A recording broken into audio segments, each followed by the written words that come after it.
台南市东区大同国小的学生透过创意思考的课程，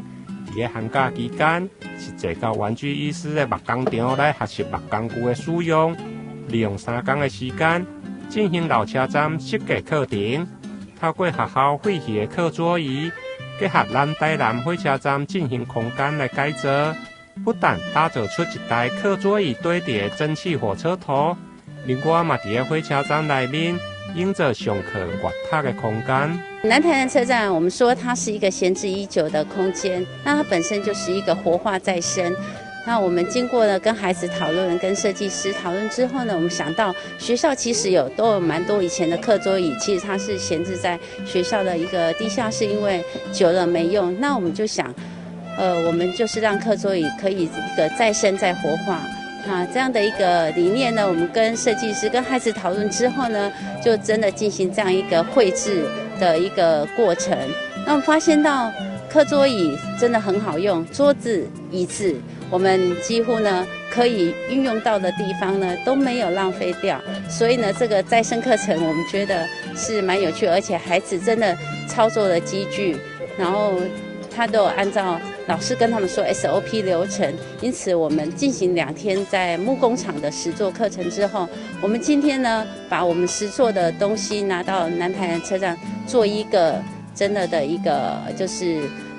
放置，让我们的火车意象，我们火车头的意象先出来。20位左右大同国小5、6年级的学生分做5组，有木工组、火车头加钢琴组等。每组大约3、4位，伫个学校老师加玩具医生达人吴思学加黄金龙的指导下，上午完成蒸汽火车头的组装。每一位小朋友对无到有，透过创意的思考发想，结合实际的实作，每一位拢收获满满。南站它以前是一个火车车站，我们就是要利用这个火车头来象征它以前的历史任务，让更多人来看见南站。其实课桌它已经有帮我们固定好，就是它这个型号，我们就只能利用就是有限的材料去制作这个火车头。我们在制作火车头的过程中呢，我们学到了团队合作，并且呢，我们就是利用这些废弃的课桌椅呢，把它制作成一个全新的火车头，就像是把南站再重新利用一样。是我们在制作过程中，我们用了很多工具。刚开始我在用的时候，觉得有点恐惧感，但是最后老师让我们实际尝试这些工具的时候，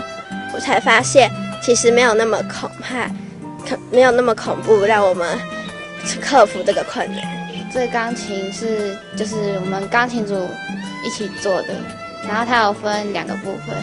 然后我有被分到做黑键，然后它要上颜色，然后它比较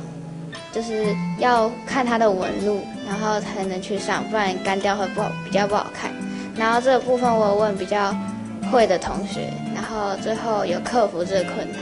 大同国小校长李淑珍表示，因为闲置空间，南台南车站原先是无电，透过所谓学习的推动，利用太阳能来发电，已经将原先破旧、黑暗暗的闲置空间来改造。目前内面有2个空间，一个将打造成上课阅读，另外一个空间将做电视。未来也将邀请火车迷苏昭旭老师来做定期的展览。台南新闻引根采访报道。